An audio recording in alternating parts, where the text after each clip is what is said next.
The Aaron Rodgers saga has taken a predictable turn. We are here with Rich Eisen, Tom Pelissero, who's going to talk to us about what is the latest in the Aaron Rodgers Steelers Giants Vikings, a combination of the Minnesota Vikings and the New York Giants. The Steelers, Giants, and Vikings.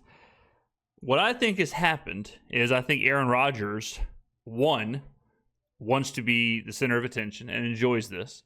Two, I think he is positioning himself to try and have as much leverage as possible, which is making it look like, and the reports as of right now, the reports are that he's waiting on a decision from Minnesota. I don't think Minnesota wants Aaron Rodgers. I don't think Aaron Rodgers has any indication that Minnesota's interested. But I think he wants to put that out there for the leverage with the Giants and the Steelers. I think Aaron Rodgers will go with the Giants. I've said from day one, I think the Giants are going to trade up in the draft Cam Ward, sign Aaron Rodgers, let Cam Ward sit, let Aaron Rodgers play, and that's how it's going to play out. Why Minnesota would waste their time with this and delay J.J. McCarthy again makes no sense. If you're going to delay J.J. McCarthy, do you just offload him? Why do you want to bring Rodgers in? What has he shown that you think that's what you need in the building? I don't know. And maybe I just had some PTSD because I was so high on the Jets last year and Rodgers was just so bad and it's gotten so toxic. But the Giants seem like the only real fit for me. But we'll see what they say. What's going on with Aaron Rodgers, Tom? What's going on? Aaron Rodgers has decisions to make. And I think that if you go back through the process Aaron Rodgers has gone through, really, going back to 5 years ago and the conversations with the Packers and how things played out there and some of the uncertainty, he's in a different stage in his life. It is, I know the comparisons are constant, but it's not unlike what was going on with Brett Favre toward the end of his career, where every year there was an evaluation process and thinking about what was going to be best for him and what he wanted to do. And those answers are not always quick to come. So at this point, the two options that Aaron Rodgers has in terms of the teams that are ready and willing to sign him are the Steelers and the Giants. The Steelers have made clear that that's their priority at this point, that they are willing to wait this thing out while also making contingency plans like re-signing Mason Rudolph yesterday. Maybe it's just me, but Aaron Rodgers seems like the antithesis, or the antithesis, as some of my friends would say, of Pittsburgh, of the Pittsburgh Steelers, of Mike Tomlin, of even the city. It just seems like a very, very weird fit. Now, he seems like the absolute perfect fit for the New York Giants. The perfect fit into that disastrous puzzle that they have going on over there, the island of irrelevancy. Brian Daboll, obviously trying to save his career. He thinks, hey, look, we got Malik Neighbors. Who knows what we're going to do in the draft? Whatever. Bring Rodgers in. Okay, I can live with that. It's New York, big ticket, whatever. That seems to make a little bit more sense. But I just don't see or buy the Pittsburgh thing because I guess it's just so weird to me. It's just such a weird fit. It's just such a weird, to see it. It's hard to visualize Aaron Rodgers in Pittsburgh. The Giants also are under the impression that they still have an opportunity here. Rodgers obviously makes his home in New Jersey. It would not be a long move for him. They may have more challenges than the Steelers in terms of being competitive in 2025, but they are still also interested in Aaron Rodgers.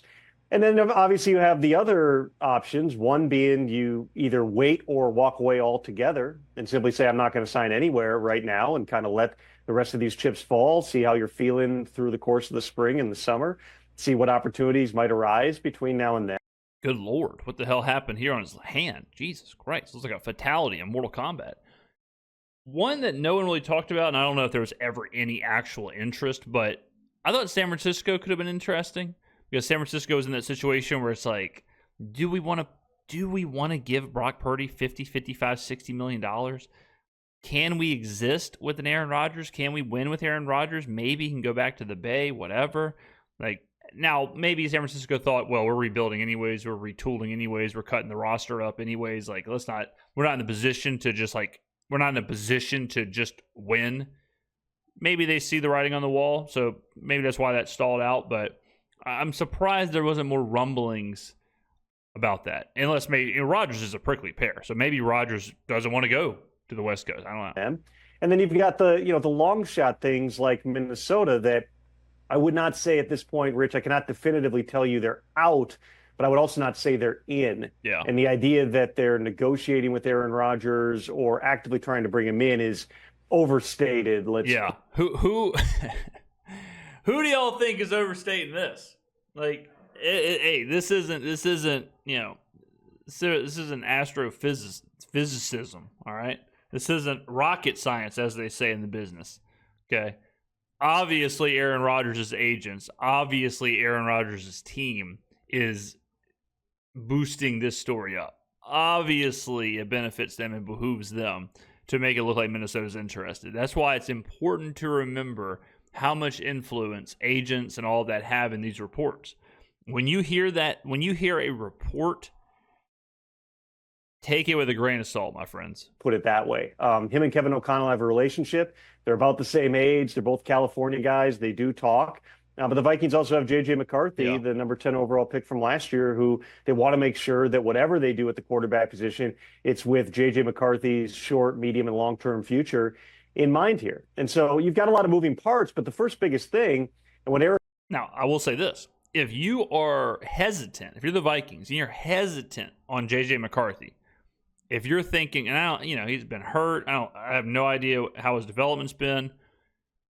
If you are thinking, well, could JJ use another year of tutelage?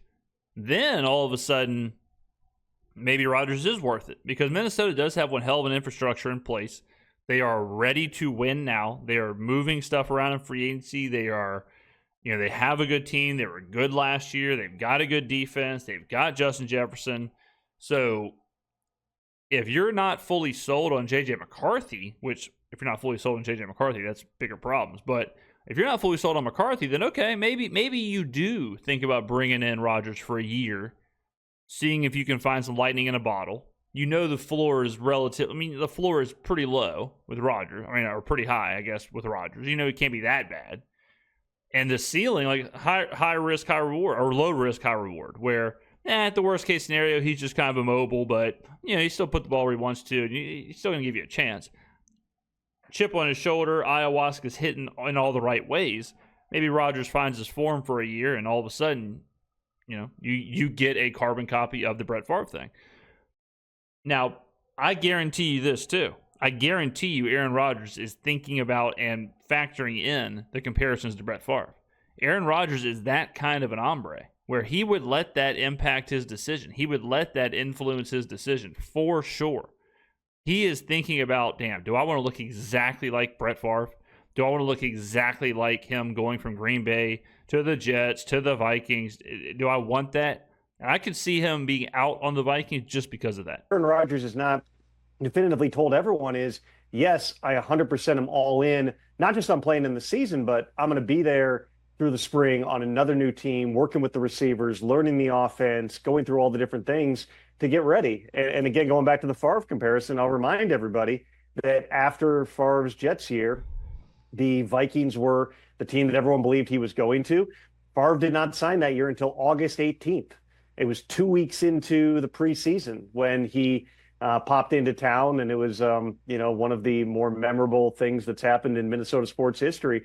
I'm not saying that's the route that Aaron Rodgers is going to take, but just given his age, he's 41. He's got a lot of other things in his life.